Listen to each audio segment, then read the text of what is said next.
Okay, so we're going to have a little look at how we construct the interior facing. So I have my two facing panels, and they're made out of the same fabric as my exterior, so either faux leather or cork, depending on whatever it is you're using.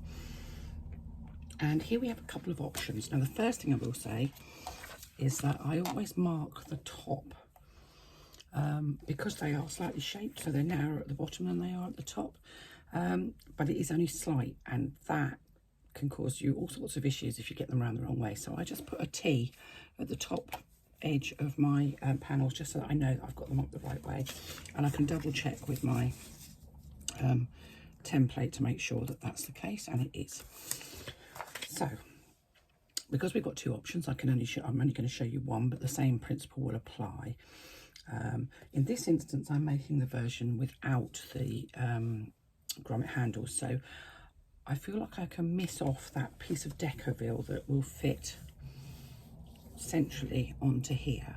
Now, if you're making the one with the grommet handles, do not miss off the Decoville. The Decoville helps to keep the whole part of the top part of your bag stable, so that your handles don't pull out and the bag doesn't stretch from out of the sides of the handles. So it's essential that you put it in.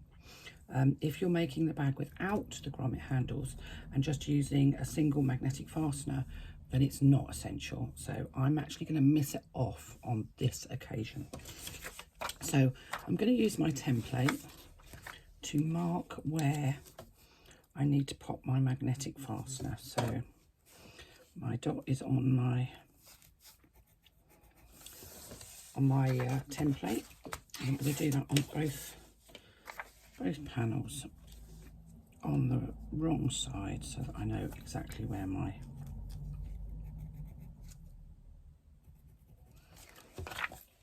magnetic fastener needs to go. And because I'm using rose gold hardware, I only have 14mm magnetic fasteners as opposed to 18mm. It's not a problem.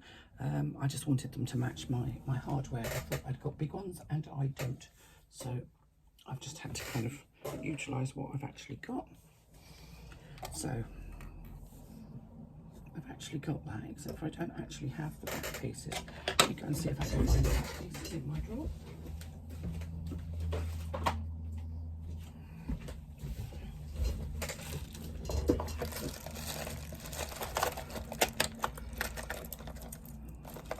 Here we go.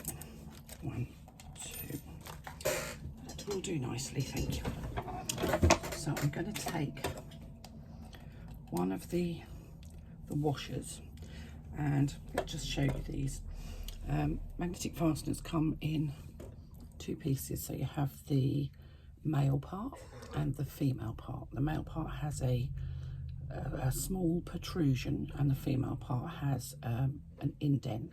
Now, I'm not going to go into the biology. If you need more information about males and females, I suggest your local library or Google might be your friend. Be careful though, your search history will find you out. So when you buy these, you buy them in a set of two, and they come with two of these little washers. Now, the washers are not the same colour as the actually magnetic fasteners, because these don't show, and they often look like they've even been cut from pop cans, Coke cans and such like, because they're often got literally got writing on one side, and I do believe that they're probably recycled, so which is all a good thing. They come in 14mm or 18mm sizes, and this is a 14mm, which is basically 14mm across. Most of the time I'd use an 18mm, but these are the only ones I've got in rose gold. So how do we fit them? We take one of our washers and we're going to use it as a template for where we make the cuts in our faux leather. So I'm just going to place that centre circle over the dot that I made from my template, and I'm just going to mark those two little lines, one either side. Then I'm going to use my craft knife just to cut through the fabric So I've made those 2 little holes. And I'm going to use, doesn't matter which one. And on the right side, I'm just going to pop those little prongs through those 2 little holes I've made. Now, because I haven't got Decavil on here, I am going to add a little bit of extra stabilisation, just because I think it's a good practice to get into, and I do tend to do it for all of these. So I'm just using a spare bit of faux leather, and I've just basically made 2 little cuts in it. I'm just going to put that over. It just gives a little bit of extra strength to that magnetic fastener. So I'm then popping the washer on top, pushing it down, and then I'm going to push the prongs of this fastener out. Lots of I don't think there's a right or wrong way. There are lots of people that will say, oh no, push them in so they overlap each other. Is there a reason why I push them out? Yes, because if you push them in, you're making quite a, push those down, you're making quite a large lump on the back of your hardware, which will impact on the outside of your bag. If this is the inside, it might show on the outside. So I prefer to keep it as flat as I possibly can on the back, so I push them outwards. Now, as with all hardware that I use, I like to cover this up once I've done it, because although those are pushed in well, the sides of these, and these ones aren't too bad because these are quite a decent quality, but some of these magnetic fasteners, if you buy them in bulk from China, they can be quite sharp on these prongs, and that can actually cut through the piece of fabric that's against it. So that might be the lining of your bag, might be the exterior of your bag, might be inside of a pocket or wherever, but it can actually sort of rub against the fabrics that are against it. So a little bit of duct tape, bag maker's friend as I like to call it, across the back there, not only contains all of that, but it also covers up any of those sharp edges.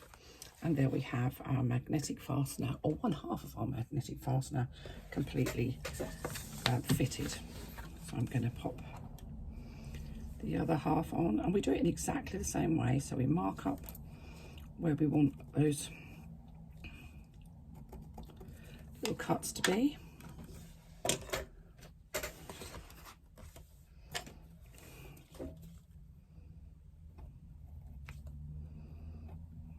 Make the little cuts in the faux leather.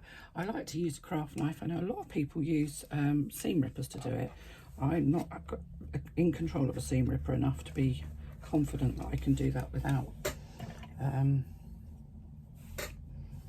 making a complete mess of it. So I'm just going to add my extra piece of stabilizer. This is just a spare piece of faux leather. Nothing fancy. You could use a piece of Decavil, even a little piece of card, I think probably would do the trick. It's just a little bit of something to give it a little bit of extra. And then cover it up with your duct tape.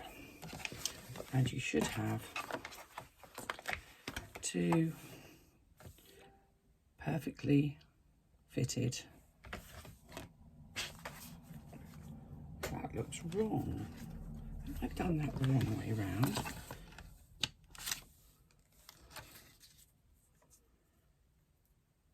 No, it's fine. That bizarre. Looked really like it was upside down. Anyway, so I have the 2 pieces with the magnetic fasteners in, and I'll come back to you and show you how we construct our pockets in our lining.